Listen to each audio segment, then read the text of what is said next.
Le 2 juillet 2008, 15 otages des FARC sont libérés par l'armée colombienne lors de l'opération dite Échec et Mat. Parmi ces otages se trouve Ingrid Betancourt, franco-colombienne, ex-candidate à la présidentielle.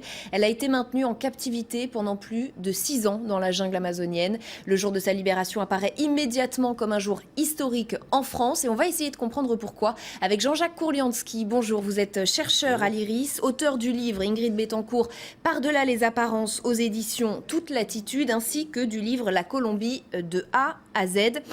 Monsieur Kourlianski, on va d'abord revenir sur les conditions de sa libération. En fait, c'est l'armée colombienne qui mène une fausse opération humanitaire sans armes et tout a reposé sur la ruse.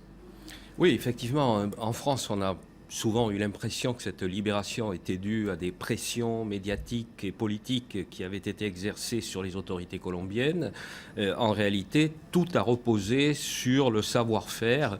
Alors là, il y a des discussions de l'armée. Mais alors, est-ce que c'est l'armée colombienne seule ou est-ce qu'elle a bénéficié de conseils et de moyens techniques extérieurs qui ne pouvaient être que soit nord-américains, soit israéliens? Ce sont les deux pistes qui ont été citées.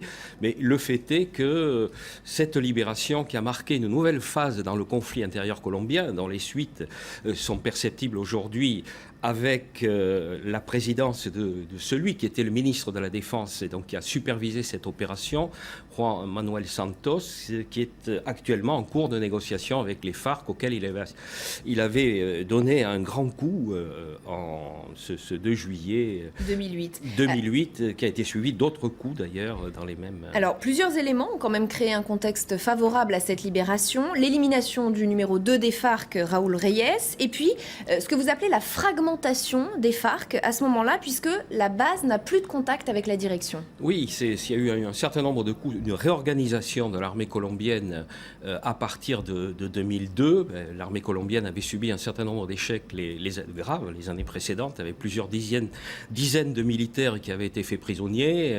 Les FARC étaient sur le point de passer à des actions de type vietnamien. On avait découvert une espèce de piste type Ho Chi Minh conduisant à proximité de Bogota. Donc cette armée colombienne réorganisée a donné des coups très importants aux FARC à partir de 2008 jusqu'en 2010. Et sous la responsabilité donc d'un président qui s'appelait Álvaro Uribe et d'un ministre de la Défense qui s'appelait Juan Manuel Santos. Et donc les deux ayant bénéficié d'un soutien important de la part des États-Unis. Alors Ingrid Betancourt va décider très vite de rejoindre la France. Elle rencontre à sa descente d'avion presque Nicolas Sarkozy, l'ancien chef de l'État qui semble avoir joué un rôle important dans cette libération. Est-ce que c'est le cas, oui ou non ?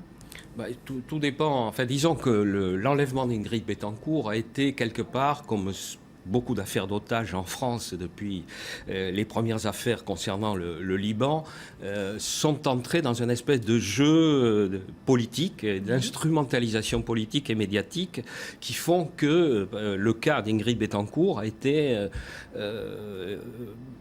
instrumentalisé d'abord par le président Chirac. Il y avait une opération d'ailleurs qui avait tourné court en 2003. Dans la jungle aux confins du Brésil et de la Colombie. Et ensuite, donc, le président Sarkozy s'était saisi du dossier à des fins, je dirais, franco-françaises, tout comme d'ailleurs les médias, beaucoup de comités, et comme d'ailleurs dans beaucoup d'autres affaires antérieurement et ultérieurement. La question qu'on doit se poser nécessairement est de savoir si cette instrumentalisation sert uniquement à ceux qui les mettent en place, ou est-ce que ça sert aussi aux personnes qui sont détenues en otage, ce qui est moins évident. Dans le cas d'Ingrid Betancourt, vous diriez que ça l'a desservi ? Je dirais que dans le cas d'Ingrid Betancourt, qui était une personnalité de second rang en Colombie, qui n'a jamais eu une grande notoriété, elle a obtenu 2% des voix aux élections présidentielles, elle était pour les Colombiens une otage parmi 20 000 qui ont été enlevés pendant toute cette période. Le fait de l'avoir valorisée comme elle l'a été en France, en Belgique, en Suisse francophone, au Québec, a peut-être fait monter sa valeur d'échange et a donc conduit les FARC à faire monter les enchères. Ce qui explique les raisons pour lesquelles elle est restée sans doute aussi longtemps détenue.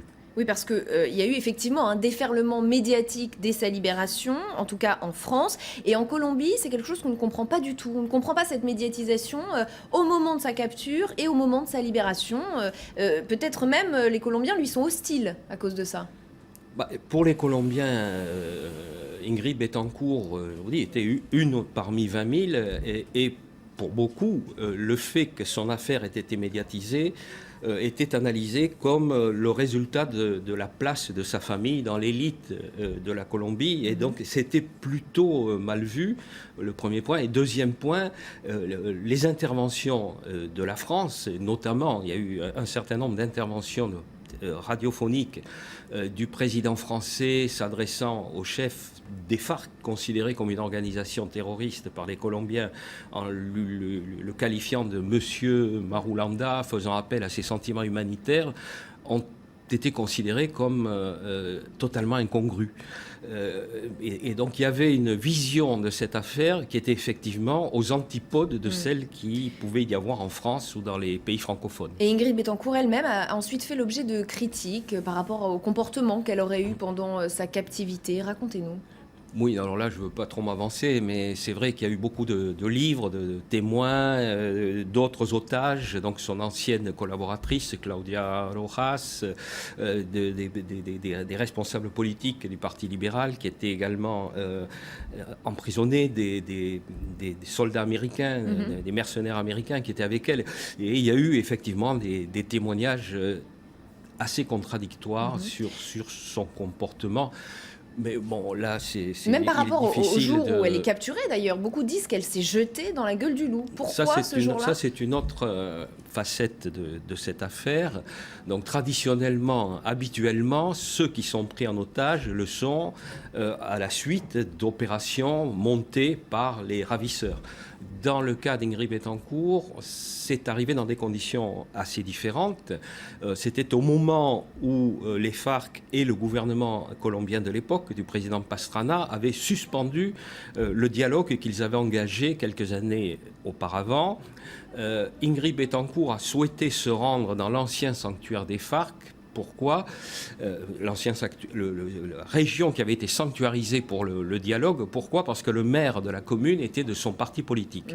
Il y avait un seul moyen d'accès, deux moyens d'accès, soit l'avion, mais l'avion était considéré, comme les combats avaient repris, comme peu fiable, ou la route, mais qu'il était encore moins. Et donc les autorités colombiennes ont signalé à Ingrid Betancourt qu'il ne fallait pas se rendre pour des raisons de sécurité dans cette localité de San Vicente del Caguán.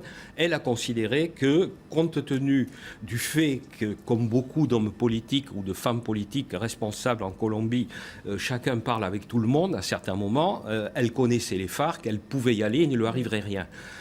Bon, et elle s'est trompée. Malheureusement, lorsqu'elle est arrivée au premier barrage des FARC, sa voiture a été arrêtée. L'un des militaires, des hommes en armes des FARC a sauté sur une mine, ça a créé une confusion, elle a été embarquée. Et puis, bon, les FARC à ce moment-là, compte tenu du fait que les négociations, le dialogue avait été suspendu avec les autorités, ont considéré qu'elle pouvait constituer un joker dans la négociation, le jour où la négociation reprendrait. Très rapidement, M. Kurlianski, si je vous demande de terminer cette phrase, le 2 juillet 2008, c'est le jour où, que me répondez-vous ? Le 2 juillet a été l'un des éléments qui a marqué un changement, une évolution dans le conflit colombien, qui explique les raisons pour lesquelles aujourd'hui les FARC ont pris conscience que militairement elles n'avaient aucune chance de prendre le pouvoir en Colombie. Et le futur président colombien, qui était à ce moment-là ministre de la Défense, en obtenant ce résultat, a obtenu un feu vert de la société colombienne pour engager un dialogue avec les FARC. Merci beaucoup, M. Kurlianski, d'avoir été mon invité dans Le Jour où. L'information continue sur LCI.